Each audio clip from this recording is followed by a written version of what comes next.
Okay, welcome back, everybody. I'm Hi. Thor, and this is Missy. In case you've been living in a cave for the last 2 months, 3 months, I don't know. But yeah, this is we're back here at a certain location, and we are back doing our podcast again. And where are we again? Where's our location? We are at Apollo Piano in Mangrove in Chico, California. Yep. And this is Woohoo! this is our this is our little spot where we do our podcast, and I know that you've heard us talk about it before, but they still have a variety of different pianos that you can come check out and even buy if you are in the market for one.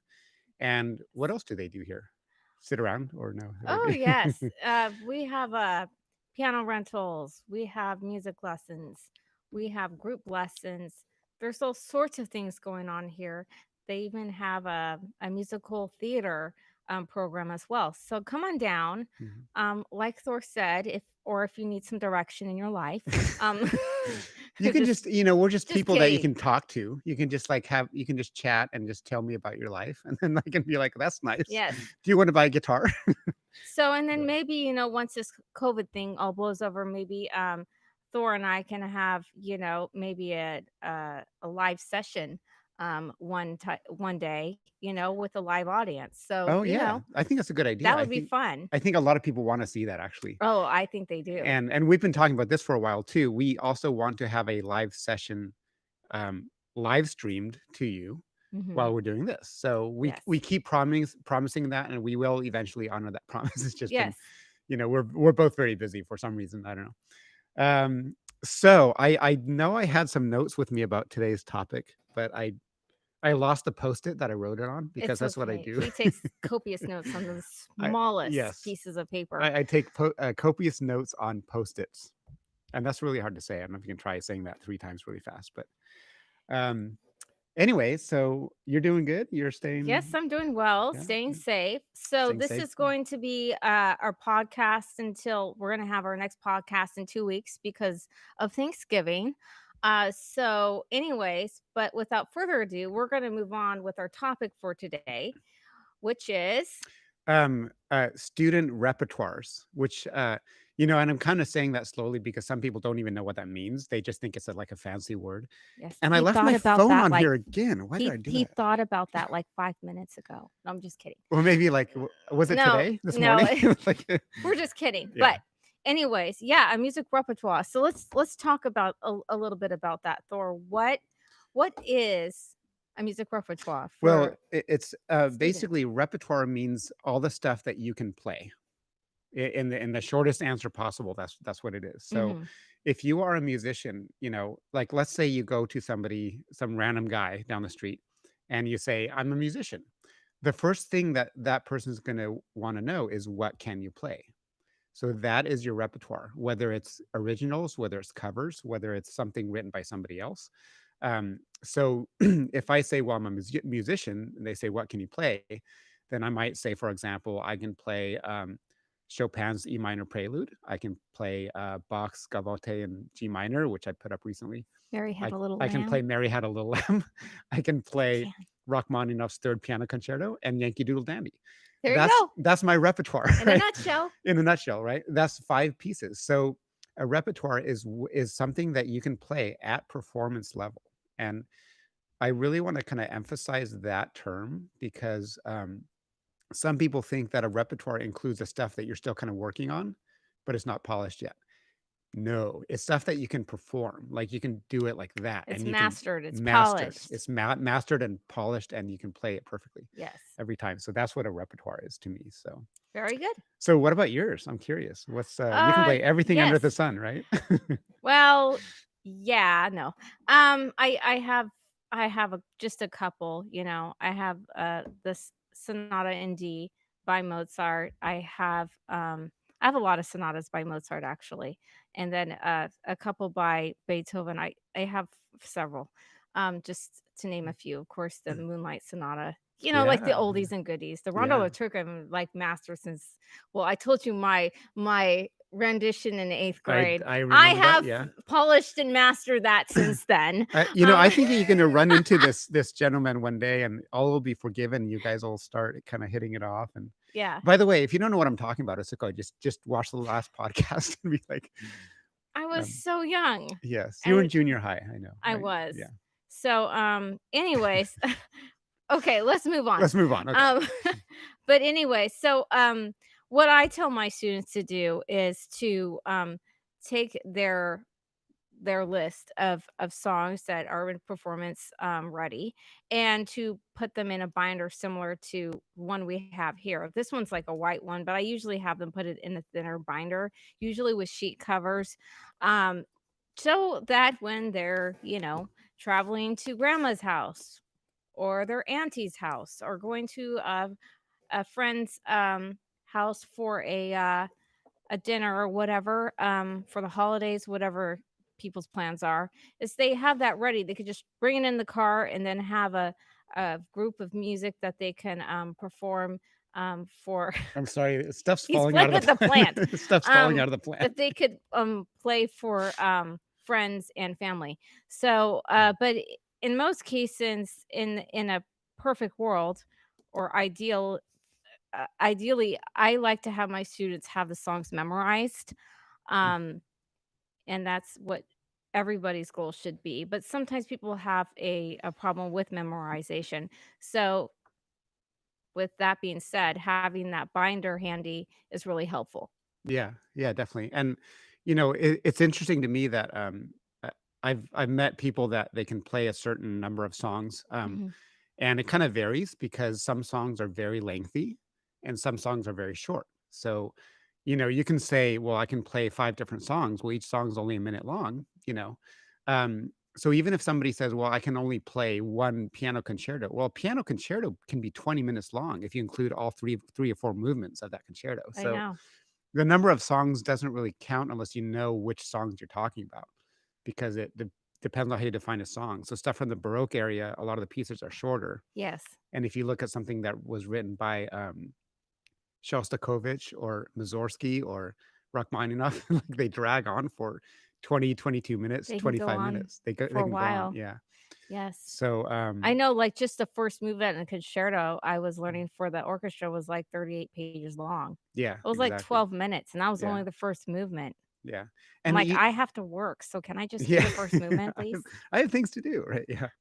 And, so even if, like, you meet a pianist who says, "Well, I have 5 pieces in my repertoire," that's still pretty impressive because one of those might be like a 20-minute long rendition of some, concerto or whatever, or sonata or what have you. So, Exactly.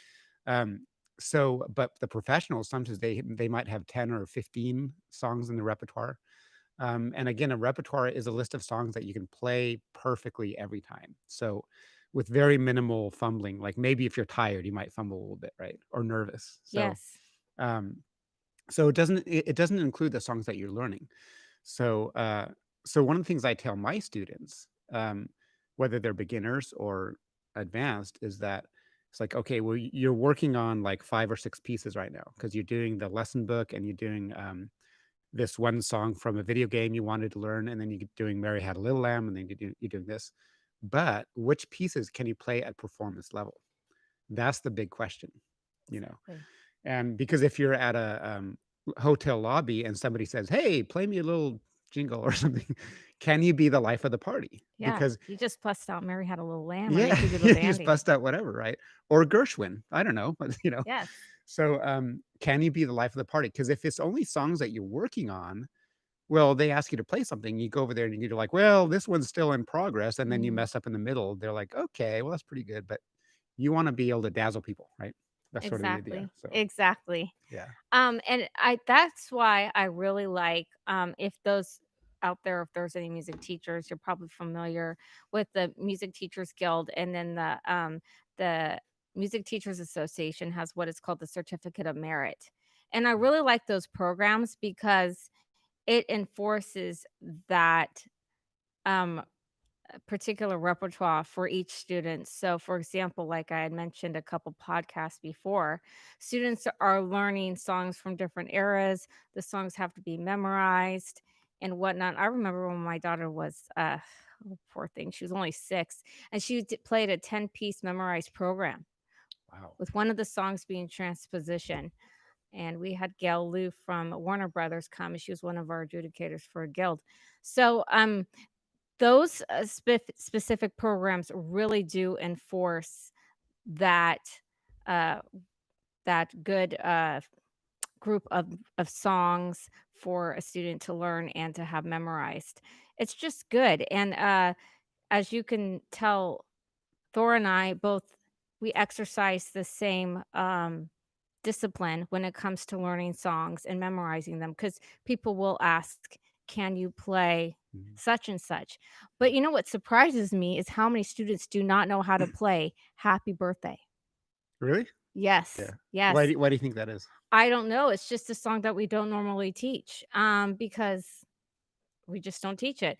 So It's I got it's a out. little overrated, maybe Yeah, it I is should say. overrated, but do you know how many times students get asked to play that because it's someone's birthday? Oh, So it is a right, yeah, popular piece, and it is yeah. where I would say high demand, and I heard this from another teacher, a dear teacher friend of mine from Oroville, Christy, who had said that, she said she had to start, like, implementing happy birthday in Mm. her, program because, oh, I guess one of the parents had said, "This is something that, should be learned, and I think it should."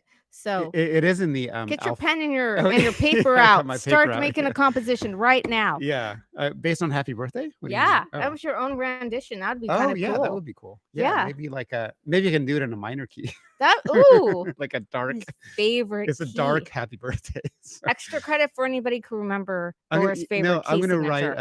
I'm gonna do a rendition of Happy Birthday in a minor key and call it Sad Birthday. You said, well, there's already the what is it? The happy and birthday. What is it? The very unhappy birthday to you from Alice in Wonderland. Remember there was Oh, right, unhappy yeah. birthday. Something like that, yeah, Yeah, something exactly. that yeah, Yeah. here's gonna be very unhappy sad birthday or something. I don't Yeah, know. yeah.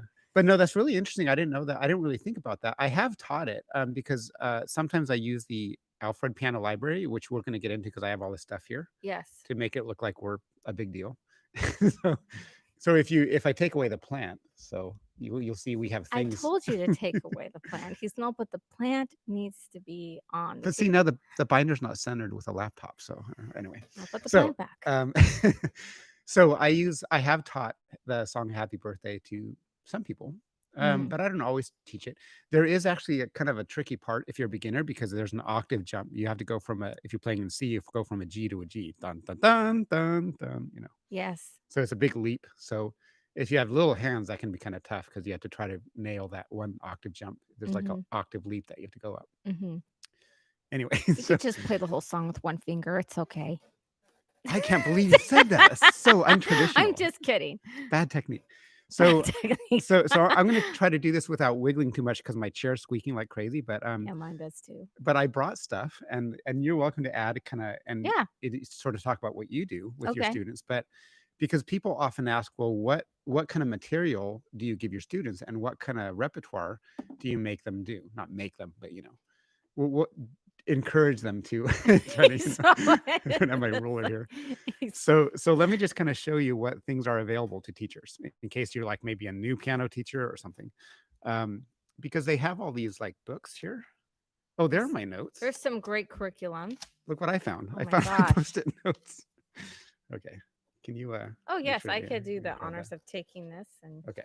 putting this over here and So, in the olden days, the um, whole back in the old days, just you a know couple years ago when Thor was yeah, when we were maybe, like, uh, I don't know, when we were young, when we were toddlers. Piano teachers used to have to sort of, just be on their own in terms of what kind of material to come up with, and Mhm. they had to sort of design their own curriculum, just from scratch, and, I mean, this is back, like, maybe in the '70s, '80s, maybe before that, but piano teachers traditionally just had to they were on their own. They had to find songbooks from Beethoven or Bach or Mozart or whatever, and use, whatever was, available to them. They didn't have Amazon. They couldn't order stuff online, obviously. But nowadays, And there was no YouTube. there was no YouTube, right? So if you were a piano teacher, you were on your own. Whatever expertise you have, whatever sheet music you have in your, you know, arsenal of sheet music, you had to use to teach these students. So you really had to design your own curriculum from scratch, which is okay because you just get good at it. You get better at Mhm. it when you have more experience. Nowadays, it's definitely quite a bit easier to have access to curriculum or curricula, which I think is a plural, right? I mean, I'm no English teacher. Oh, No, wait, yeah, I am. he is. Yeah. He's an English teacher. So nowadays they have these books you can buy at music stores that have different levels. So this is from Faber Piano Adventures Level 4, for Mhm. example, and they have different ones. Like they have a That's less. the level he's in. No, I'm in level 1. Let's be honest. Um, and I am in no way, by the way, being paid by Faber or any of these companies. So this isn't like a promotional thing. I'm just saying what I use and it works for me. So I often use this series. And so this is level 4 and like here's level 2, which is blue. So they're color coded. So and they kind of have like a curriculum already in here. So I'm not gonna, like, bore you with showing all the sheet music for those of you who don't read music, but, like, they teach you scales and they teach you, they have a variety of songs from different styles and so forth. So you kind of already in a way, it's sorta yes and no, but you already kinda have a curriculum at your fingertips if you want, because you can order these, you can buy these at music stores, they're very available, they're very updated, they have different editions. So if I can add, there's Yeah. basically a concept every week. So for Mhm. example, one week will be maybe in the key of A, Mhm. or one week might be in the key of G minor, Yeah. so forth and so forth. And Mhm. one, what they do And too so is on. they very gradually, introduce a different concept, like you said. Yes. Like, one week they might okay, like today you're gonna learn what a fermata is, Mhm. which is when you hold a note basically as long as you want, Well, it's like literally technically, it's just to hold it for twice the value, twice the value. and then if the rules change, if you're, played a fermata with in an ensemble, you are cut off by the conductor. Yes, exactly. Or the conductor might throw his baton at you if you misbehave too much Yes, so. they'll smack you Especially with it, especially if she's conducting, no. hammer, ruler. That's right, yeah. Anyway, so music teachers nowadays have it a little bit easier. I mean, not easy, but a little bit easier than back in the day because they have access to this. So this is one option, but what I'm going to caution you about if you're a new teacher is that I wouldn't rely on just one because no system is perfect. Now, Faber is great. They have really good pieces here. They have a variety. They have a little bit of like rock and roll variations, as well as classical, as well as some Mhm, jazz stuff, as well as some traditional folk songs and stuff. mhm. But no system is perfect. So what I do is, yeah, I use this and I look it over first and make sure I can play it before I teach it. But I also supplement that curriculum with other stuff. Mhm. So maybe I might use like the Hanon scales in addition to this, and to Mhm. teach them scales, Yes. or download something from the internet. Um, so I'll show them one more thing, and then I bet you just have Yes. tons that you could probably add. I Because have a few, yeah, I have a few good. I things. can't wait. Okay, Yes. so this is another book that I use. This is called the Alfred Piano Library, and this is level 1. This is It's actually his level. this is my level. So, feel really, like, awkward physically because I feel like I'm gonna fall off the chair, but anyway, um, It's a blooper moment. it's a blooper moment. So, this one actually specifically is more geared towards adults because if you notice, it doesn't have, like, those cute pictures of unicorns and, God knows what else they put in the Mhm, some of the. So, this is really good if for my adult students because it's mhm. kind of designed to be more for that mentality, and some of it's a little Yes. bit faster paced and just Yes. more adult More oriented, progressive. more progressive, yeah, Yes, so because I know, Faber also has an older beginner, and that's technically for ages 12 and older, um, but anyways, it just depends on the student and where they're at and when they start and yeah, all that good stuff. yeah. So what else do you use in your instruction as Well, far as it's really hard because we're limited usually only to, like, a half hour.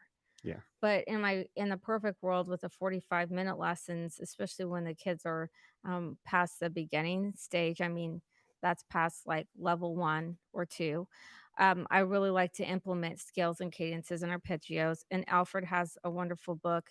Bastian has a wonderful book. Mm. Bastion's a great series, but, I actually went to a workshop, and I had mentioned this in a past, podcast, was that in that specific method series, they are intended to they're intended for students who attend lessons twice a week.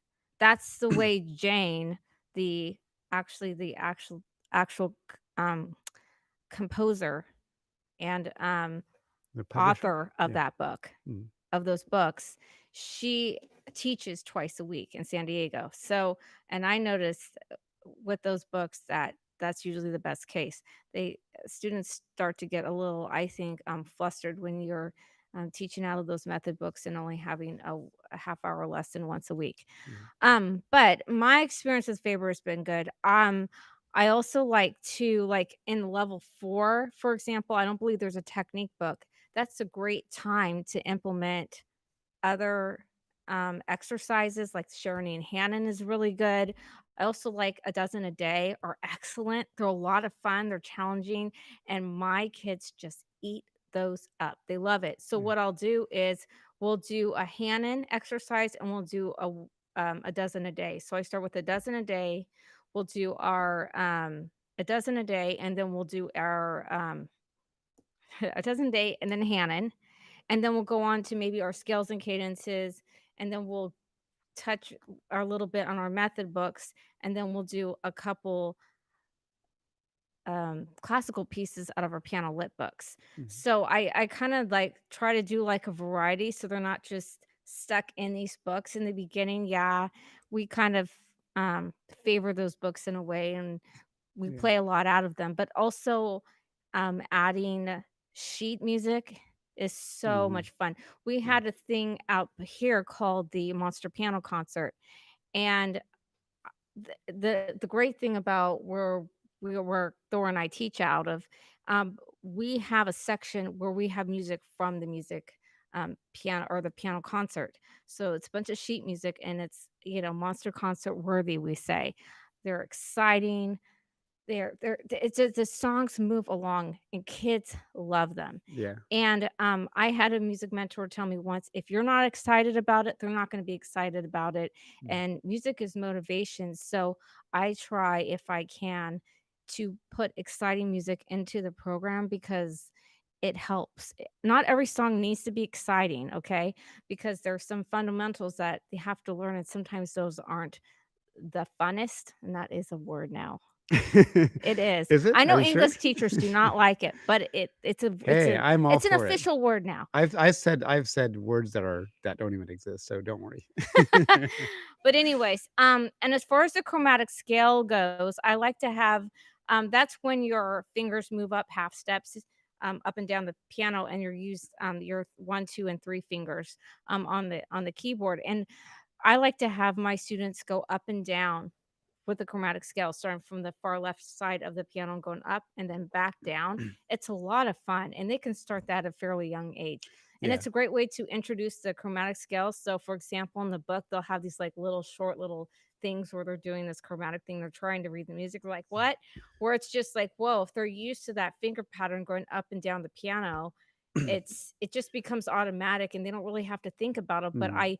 I told them, Thor, that that chromatic scale, the chromatic scale in general, is in a lot of pieces, in a lot of classical Yeah, it pieces, it sure is, for and Elise, right? yeah, exactly, yeah, and it's in a lot of, in other genres too, and like you said, for them to learn the chromatic scale by the way, you talked about half steps, not a lot of people don't know what that is. So, chromatic scale is when you hit every note from one note to another, you hit every note white and black, Yes, white and every black, one of them, all of them. right, all of Yes. them, and that's what a chromatic scale is, so it has a very, like it has a very, dazzling, impressive sound to it, it's like, da da da da da da da, I mean, I Yes. can't sing it, obviously, but, um, anyway, so the reason why it's good to teach that is Mhm. because, yeah, like you said, it arms them for later on when they have to learn something that has that scale in it, so, I would just, like, do the chromatic scale, start from F and go yeah. all the way up to, high It's fun, C, it's and then it's fun, just yeah. like, "Okay, start with your thumb and just" Yeah, yeah, you know what I exactly. mean? And it's not even like, it's like second nature for the student, and they're not, like, worried or, Yeah, flustered when they're when they see approaching it, yeah. a chronic chromatic scale. Yeah, because they already know how to do it, and so it kinda Exactly. it kinda trains them to be able to do that.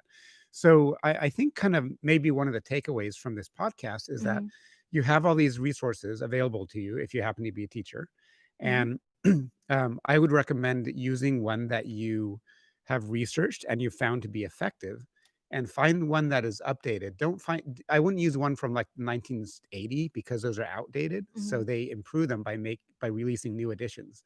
So mhm, find a recent edition. You can kind of tell by looking at it if it's old, right? You can see the print and everything. mhm, Um, but I wouldn't use just one. I would supplement. mhm. And part of what I mean by that too is in the Faber series, for example, once my students get to level 3, I start giving them songs that I just download from the internet, Yeah, like Yankee Doodle like the Dandy. yeah, Yankee Doodle Dandy. But, like, I start downloading actual songs, from the internet or anything that I can find that I think is within their level. So you can kinda use some teacher discretion or Mhm, let them pick one. Be like, "Hey, mhm, what song do you wanna learn?" And they say, "I wanna learn Jurassic Park," or, "I wanna learn, the theme from Star Wars." Okay, well, find an easy version, like a watered down version that's gonna fit their ability level, and let them exactly. have some fun. So, it's not all just gonna be about boring scales and the Mhm, stuff from the Faber book, mhm. although some of the kids like a lot of the songs from the Faber books, I'll tell you. Some of them are really fun, so And it's always a good idea for a student, like, if you're interested in the song and you're really excited about getting the music, in order to avoid, like, maybe, picking the wrong arrangement, it's always good to run your song by your teacher to say, "Hey, mm. um, can you look at some arrangements on this particular piece and maybe tell me exactly what arrangement I need to get?" Because sometimes I've had this happen before, Thor, Mm. is you'll have a student who will pick a song and the arrangements may be too difficult or too easy. Yeah, yeah, exactly, and, that just goes kind of hand in hand with, like, learning to be a good teacher, and a Yes. lot of that comes from experience. Yes. Teaching just in general, whether it's being an English teacher like I was for 3 years, um, teaching in general, is something that just takes experience, and you get better at it when you get more experience. It's like any other job in Yes. that respect. So, Yes. and what you're talking about actually, so let's say you have a student that's on like an intermediate level, Yes. whatever that means. There's a whole range of abilities within Yes. that those parameters. There's another big word. I don't know. It's like a math term. Long word for Yeah, him. long word for me. So let's say you have an intermediate student, and if you're inexperienced, maybe you end up giving that student something that's too hard, like Mhm. a piece that's just like way too advanced for him. Yes. And you don't realize that you give him something that's too hard. And then the student gets frustrated. And the student could also feel discouraged because now the student might think, well, I'm no good. I should learn this. I should be able to do this, but I can't. So then Mhm. there's like a self-esteem issue, possibly, depending on the age, right? Um, so these are things that you learn Mhm. as you teach, as you work in your profession, and you learn to get better at pinpointing like which songs and which Mhm. pieces will be more fitting for that ability level. Exactly. And it just takes. I'm sure you've had the same experience. I mean, Exactly. when I first started, there were a couple times when I gave a song to a student, I'm like, "Whoa, there's no way you can be able to do that. Never mind. Like, Yes. let me pull that Well, from." like, yeah, and just so you know, whether you're a teacher or a student, um, just because a song says easy piano does not mean it's easy.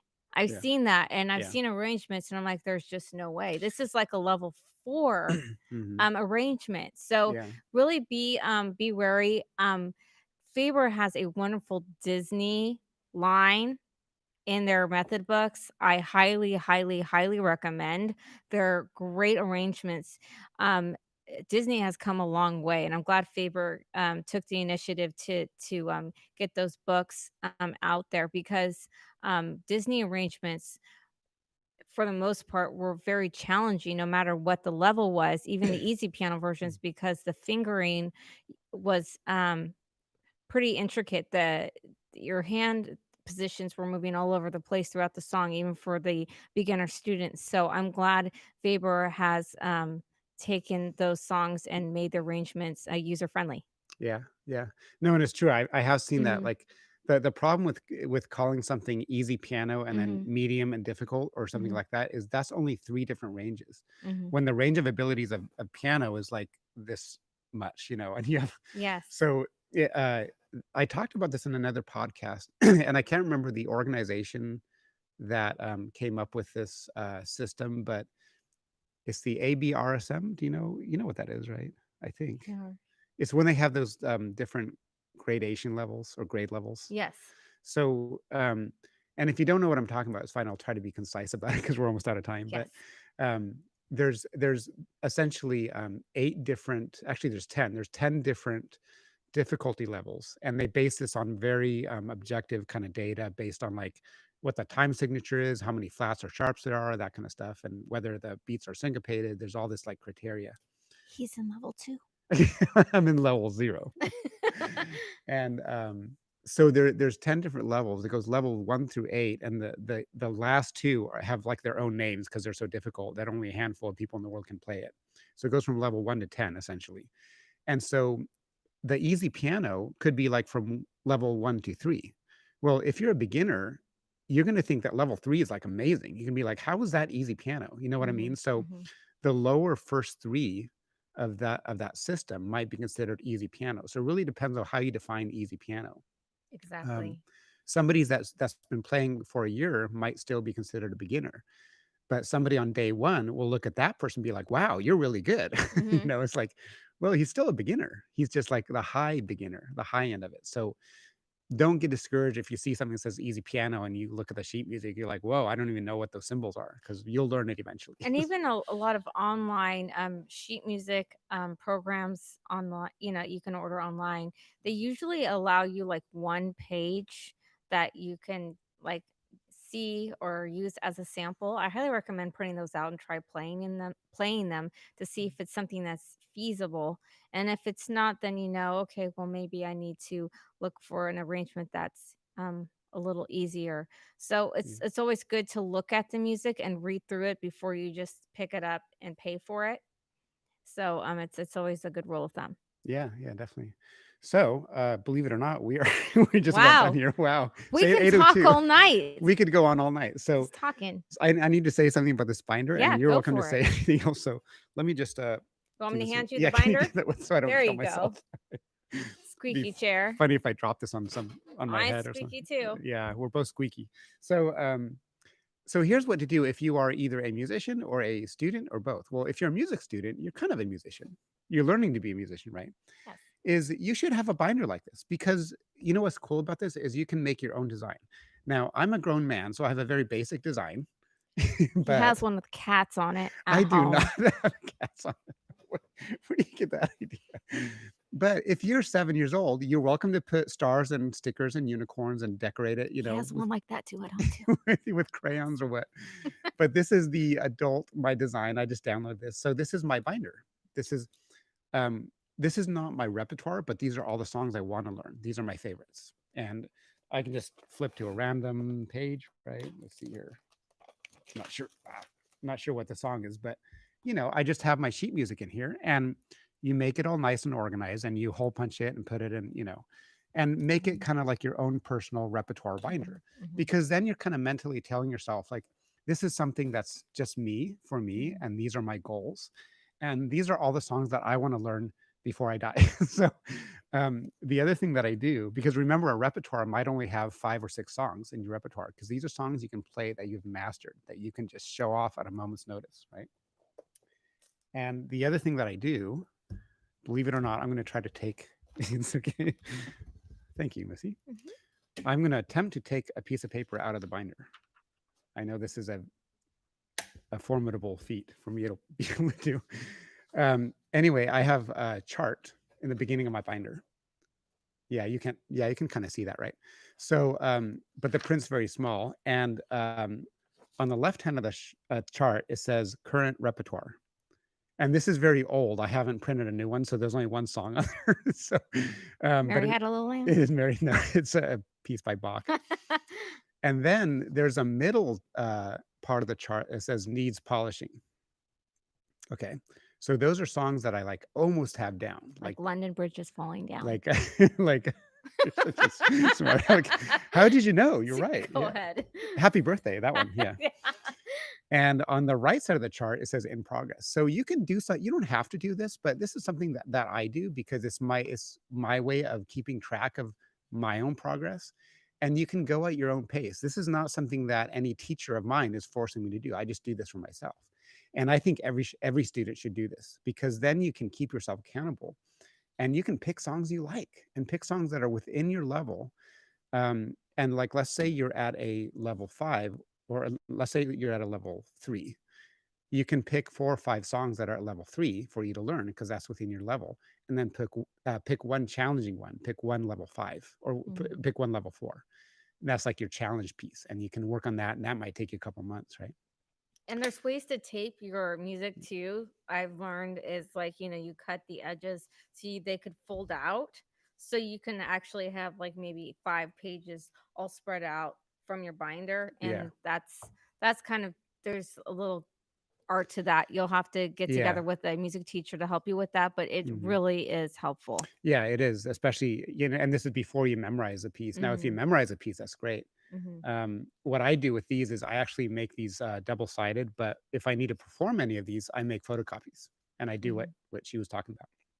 I also, some of you will laugh, but if you notice, there's dividers, and I divided them based on the era, the musical era. So I have one divider for the Baroque songs, one divider for the classical, one divider for the romantic, one for the 20th century, And then 21st he has century. the one that says, to play, in an emergency. He has that if he's playing for a party and Right, yeah, yeah, icebreakers. yeah, emergencies, and one that's I have one that's, like, modern, which is, like, rock songs that have been, arranged for piano, like "Faithfully" by Journey. I have one that's called arrangements, so, I have that. Thematic, those are, like, your Christmas carols and, like, movie soundtracks and stuff like that. Mhm. Oh, and then I have one tab of, like, music theory, so I have, like, a bunch of stuff about theory, and God, I'm such a nerd. I don't know why I do this to myself, but so, like, He's but honestly, this is, like, stuff that my students could use. If I wanna teach somebody, for Mhm. example, about the 3 types of minor scales, I can make a photocopy of this because that's what this is right here, and I can just give that to them, like, "You're having trouble with minor scales, I'm gonna make a photocopy." So this is, Mhm. like, my Bible, so to speak, so you should totally do this, but you can do it however you want, If you and don't have the yeah. time, just see a music teacher, will help you with it. Yeah, yeah, exactly.